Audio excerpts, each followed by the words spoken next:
की आज तुमच्यासाठी काहीतरी गुड न्यूज आहे। तर काय गुड न्यूज आहे तर आपण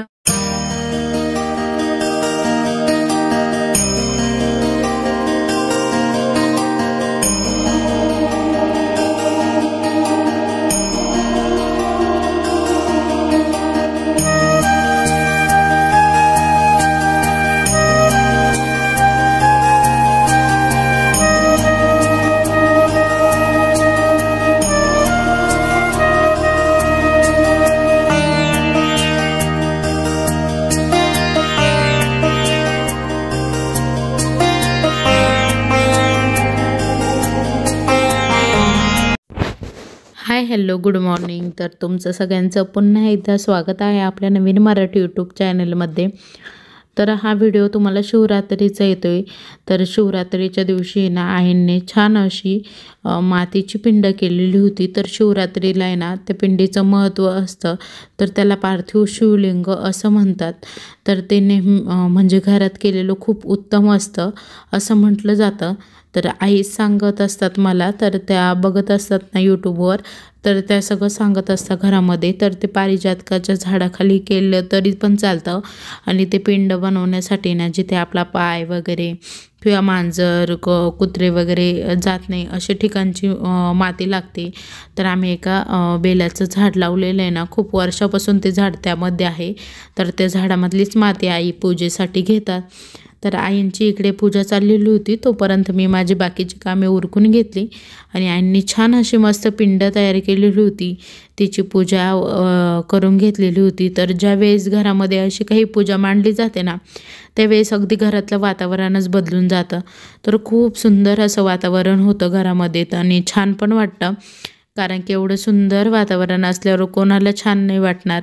तर आईंची इकडे पूजा चाललेली होती, फुलं वगैरे मांडून झालेली होती। प्रदोषची पूजा ही आम्ही वाळूच्या पिंडीची मांडतो आणि शिवरात्र वगैरे असं काही असलं का त्यावेळेस पार्थिव शिवलिंग तयार करतो। तर आईंनी त्याचा अभिषेक वगैरे करून घेतलेला होता। तर थोडंच पाणी वगैरे घातलं, कारण की चिखलाची म्हणजे ज्या मातीची पिंड असली की ती ना लगेच विरघळते, त्यामुळे मग आईंनी ना थोडंच पाणी घातलं। आता इकडे आईंची पूजा वगैरे करून झालेली होती।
आज मस्त थंडीमुळे मस्त आहे ना ब्रेड वडे खाऊशी वाटले, म्हणून आई इकडे मस्त ब्रेड वडे तळत आहे।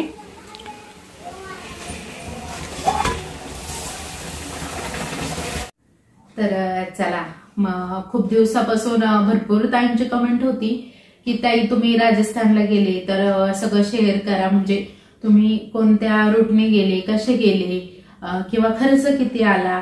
तर म्हटलं चला आज व्हिडिओ करू त्यावर। तर व्हिडिओ करते मी आज त्यावर। तर मला काही एवढं म्हणजे लक्षात राहिलं नसतं, म्हणून मी लिहून घेतलंय। तर मिस्टरांना म्हटलं होतं की तुम्हीच बोला, पण त्यांना काही वेळच नाहीये, 2-3 दिवसापासून त्यांची वाट बघता व्हिडिओ पण झाला नाही। तर म्हटलं चला आज आपणच बोलू। तर थोडीशी सर्दी झाली ना, त्यामुळे म्हणजे नाकाला पाणी वगैरे तर काही येत नाहीये, पण असं नाही का हवेमुळे थोडासा त्रास होतोय, कारण की भरपूर थंडी पडली ना त्यामुळे।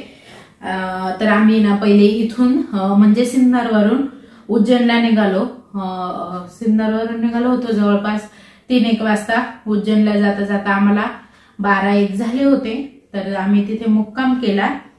मग दुसऱ्या दिवशी उज्जैन आणि कालभैरव यांचं दर्शन घेतलं. तर तिथे म्हणजे मुक्काम घेतला, तिथे दर्शन केलं आणि दुसऱ्या दिवशी सकाळी आम्ही निघालो.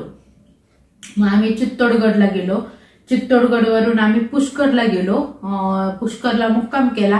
पण पुष्करला रूमचे रेट खूप जास्त होते, कारण की तेव्हा आहे ना तिथला मेला होता, म्हणजे जत्रा होती तिथली, त्यामुळे खूप जास्त रेट होते. कारण की बाहेरच्या देशातले लोक तिथे येतात ना, म्हणून त्यांचे रूमचे रेट एकदम जास्त होते. तिथे आम्हाला रूम घ्यायला पण परवडले नाही. पुष्करला मुक्काम केल्यानंतर आम्ही जयपूरला आलो. पुष्कर ते जयपूर थोडंसं अंतर जास्त आहे, त्यामुळे मग आमचा जयपूरला एक मुक्काम झाला. जयपूरला आम्ही आमेर किल्ला, हवा महल, जलमहल, जयपूर सिटी पॅलेस पण बघण्यासारखं आहे. पण आम्ही काही तिथे गेलो नाही, कारण की आम्हाला एवढा वेळ नव्हता.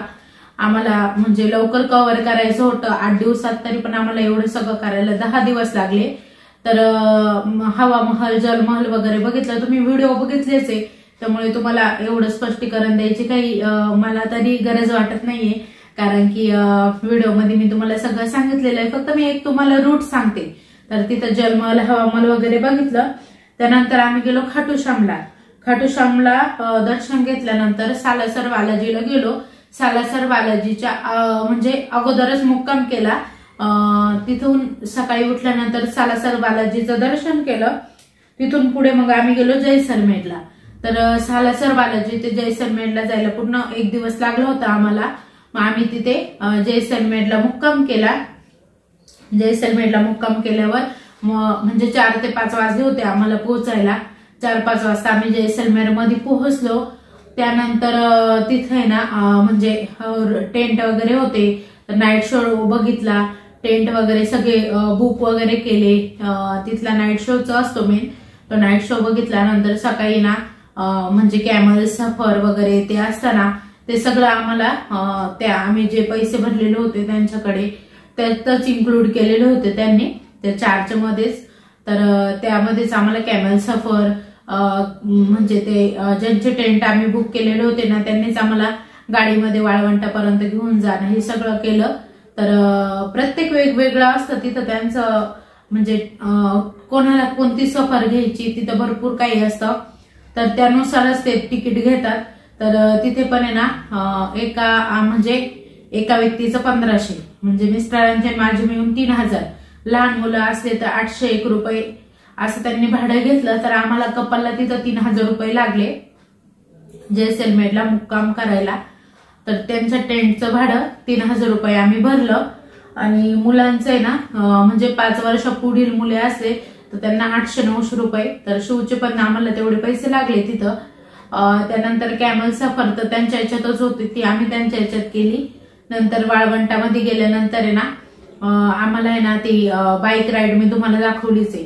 तर त्याचे 1000 रुपये घेतले, पण ती कोणी करू नका एवढी काही खास वाटली नाही मला. म्हणजे त्यांनी 1000 रुपये घेतले ना, त्या मानाने एवढं काही वाटलं नाही मला, म्हणून मी तुम्हाला सांगते. मला जे वाटलं ते मी तुम्हाला सांगते. तर राजस्थान आहे ना आता खूप महागडं झालंय, कारण की ना लोक फक्त तिथं म्हणजे नाही का असं खूप असं बघण्यासारखं आहे, असं काही नाहीये का नाहीये बघण्यासारखं खूप काही आहे. पण तिथे ना गेल्यानंतर जैसलमेरला जास्त लूटमार होते असं मला तरी वाटलं, आणि आम्हाला सगळ्यांनाच वाटलं. जेवढे पैसे घेतात तेवढं बघण्यासारखं काही नाहीये. आणि त्यानंतर आम्ही गेलो जैसलमेरवरून सकाळी राईड वगैरे केल्या सगळ्या. तिथून आम्ही सकाळी 11 वाजता निघालो आणि मग गेलो आम्ही द्वारकेला. द्वारकेचं दर्शन केलं. द्वारकेचं दर्शन करून आम्ही नागेश्वरला गेलो. तर द्वारकेचं दर्शन करून द्वारका बेट आहे तिथं, खूप सुंदर ठिकाणी. तर तिथे पण कोणाला जायचं असेल तर नक्की जा, कारण की द्वारका बेट खूप सुंदर ठिकाण आहे बघण्यासारखं. आम्हाला वेळ नव्हता म्हणून आम्ही काही गेलो नाही. पण मग घरी आल्यावरच सगळेच बोलायला लागले की तुम्ही जायला पाहिजे होतं, खूप सुंदर आहे, छान आहे असं. मग तेवढं आमचं राहिलंय, बघू आता पुढच्या वेळेस नेक्स्ट टाइम जाऊ तेव्हा नक्की जाऊ तिथे. तिथून आम्ही नागेश्वरला गेलो. नागेश्वर ज्योतिर्लिंग आहे 12 ज्योतिर्लिंगांपैकी, ते पण खूप छान होतं, मस्त होतं. व्हिडिओ तुम्ही बघितला असेल. तर तिथून आम्ही गेलो सोमेश्वरला. सोमेश्वरला पण आमचा म्हणजे द्वारकेवरून नागेश्वर केलं, तिथून आम्ही सोमेश्वरला गेलो. अंतर जास्त होतं, मग म्हणजे तरी पण मला एवढं नाही सांगता येणार. मिस्टर असते तर तुमच्यासोबत ते सगळं बोलले असते. सोरटी सोमनाथला, तर सोरटी सोमनाथला गेल्यानंतर आम्ही तिथे मुक्काम केला. रात्री पोहोचलो आम्ही तिथे, मुक्काम केला. मग सकाळी उठून दर्शन घेतलं. दर्शन घेतल्यानंतर मग आम्ही परत 11-1 वाजता निघालो सिन्नरला यायला. सिन्नरच्या इथे येण्यासाठी ना आम्हाला समुद्रामधून नाही का बोट मधून जातात, तर त्याच्यातून जायचं होतं. पण मग तिथे काही अडचणींमुळे आम्हाला काही त्याच्यातून जाता आलं नाही. मग आम्ही अहमदाबाद, गुजरात ह्या मार्गाने रिटर्न झालो.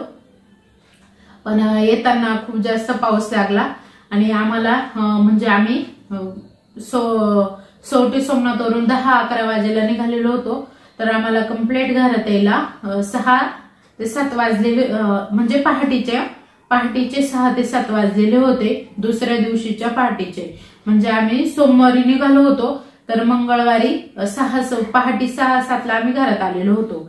तर एक पूर्ण दिवस लागला. 5,000 रुपये गाडीच्या टोलला लागले.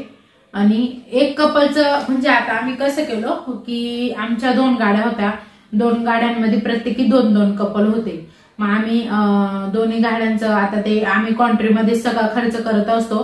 पण मी तुम्हाला तसं नाही सांगते, मी एकच कपलचा हिशोब सांगते तुम्हाला.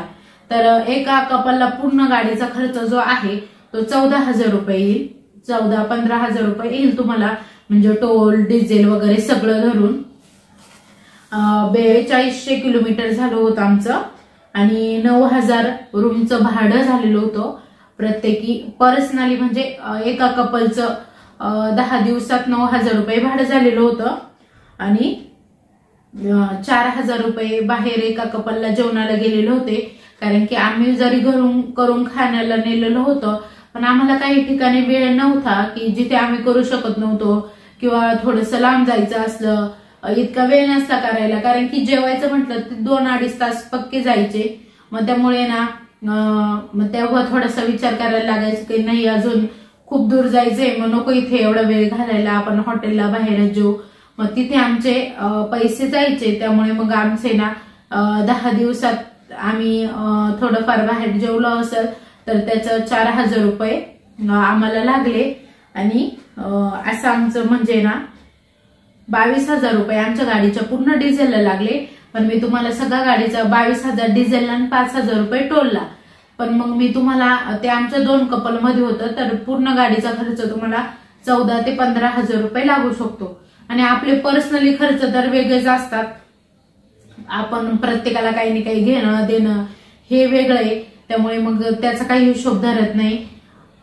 तर एका कपलला आहे ना 30,000 ते 35,000 रुपये राजस्थान ट्रिपचा खर्च येऊ शकतो. मी हे फक्त तुम्हाला, आम्ही जर जेवण करायला नेलेलं नसतं तर यामध्ये आमचा खर्च वाढलेला असता. आणि प्लस सगळे मुलं वगैरे आजारी झालेली असते, ती गोष्ट वेगळी. कारण की तिकडनं आल्यावर आम्ही सगळे म्हणजे कोणीही आजारी झालं नाही. कारण की आम्ही घरून करून खाण्याचं साहित्य नेलेलं होतं ना, त्यामुळे आम्हाला खूप बरं वाटलं. कारण की आपण बघा 2-3 दिवस जरी बाहेर गेलो, बाहेरचं खाल्लं ना, तर लगेच आपल्याला ऍसिडिटी सगळं त्रास सुरू होतो, मळमळ, उलट्या. त्यामुळे ना आम्ही मुलांमुळे ना रिक्सच घेतलेली नव्हती. तर असा तुम्हाला सगळा खर्च 30,000 ते 35,000 रुपये येऊ शकतो राजस्थानला जाण्यासाठी. आणि आपला पर्सनली खर्च असतो तो वेगळा. आमचा तर पर्सनली खर्च भरपूर झालाय. 20,000 ते 25,000 रुपये आम्हाला पर्सनली लागलेले. कारण की आम्ही येताना मी तुम्हाला ना आम्ही जे ब्लँकेट आणले होते ते दाखवलेच नाही. तर 2-2 हजाराचे आम्ही 2 ब्लँकेट घेतले होते, तेच आमचे 4,000चे ब्लँकेट झाले. आणि प्रत्येकाला वेगवेगळ्या वस्तू वगैरे घेणं, मी वस्तू वगैरे तुमच्यासोबत तर शेअर केल्याच आहे. पण कुठेतरी काहीतरी मुलांना घेणं, तो किरकोळ खर्च असतोच आपला, तो तर मी धरलेलाच नाहीये त्यामध्ये. फक्त गाडीचं भाडं, टोल नाका, डिझेल, एवढंच जेवण वगैरे, रूम, एवढंच सांगते मी तुम्हाला. तर त्याचाच खर्च तुम्हाला 30,000 ते 35,000 रुपये येऊ शकतो. आणि ट्रेननी गेलं तर कमी खर्च येतो. तर मिस्टरांनी ते म्हणत होते की ट्रेननी जाऊ, पण म्हटलं नको, गाडी कशी सोयीस्कर असते, मुलं वगैरे असतात आणि मुलांच्या दृष्टिकोनातून म्हणजे चांगलं असतं, सेफ्टी, मुलं वगैरे झोपतात आणि ट्रेनने गेले की खूप जास्त हाल होऊन जातात, बॅगा पकडावा की मुलांना धरावा असं होऊन जातं. आणि तुम्हाला टायटल वरून कळलंच असेल की आज तुमच्यासाठी काहीतरी गुड न्यूज आहे. तर काय गुड न्यूज आहे, तर आपण लवकरच आहे ना ज्वेलरीचा बिझनेस स्टार्ट करतोय. तर ज्वेलरीचा माल आलेला आहे आपला, पण मला आहे ना मार्गशीर्ष महिना सुरू होतोय ना, तर मला मार्गशीर्ष महिन्यातच त्याचं ओपनिंग करायचंय, म्हणजे तुम्हाला सगळ्यांना दाखवायचंय. त्यामुळे मग मी तो व्हिडिओ काही केलेला नाहीये. तर आपला ज्वेलरीचा मी माल बोलवलेला होता, तो ऑनलाईन आलेला आहे आता.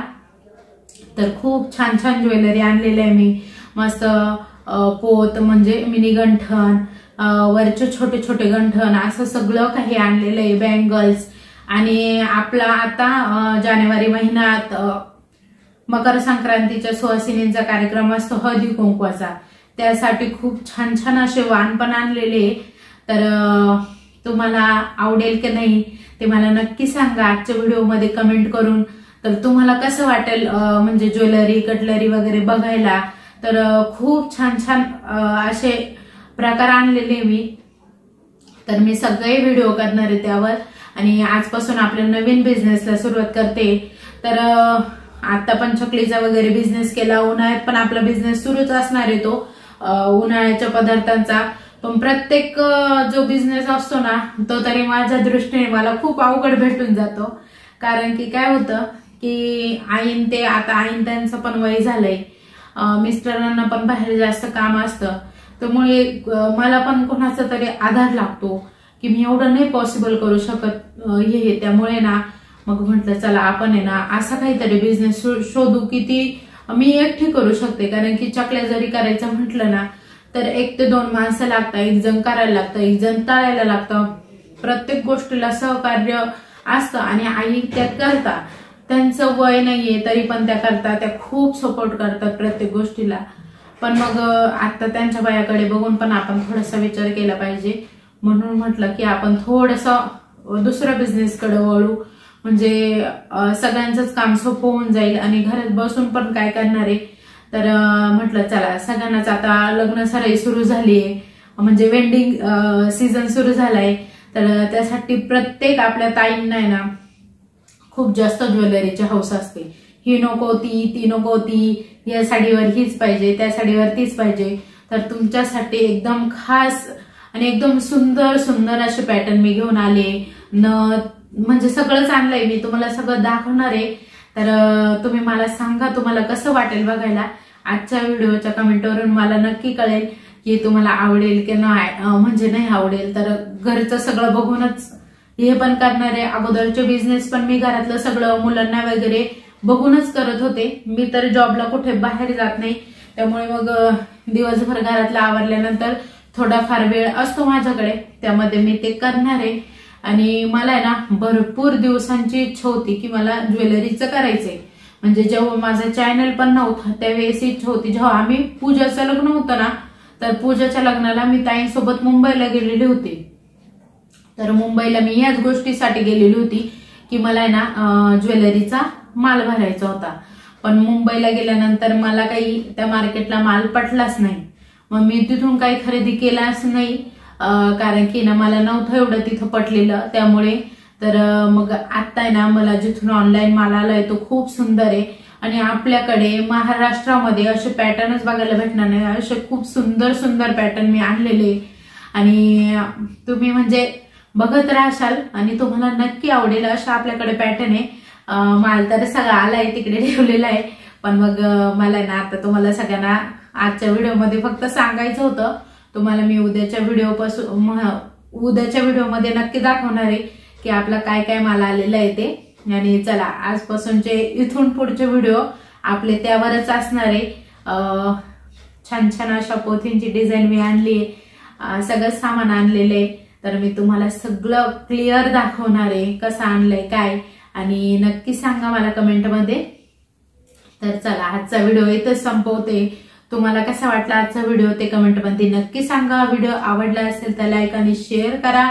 नवीन असल्यास सबस्क्राईब करा ना. उद्या पुन्हा भेटू अशाच एका नवीन व्हिडिओ सह. तोपर्यंत बाय बाय. उद्याचा व्हिडिओ बघायला विसरू नका सगळ्यांनी. कारण की तुमच्यासाठी खूप खास असणार आहे तो.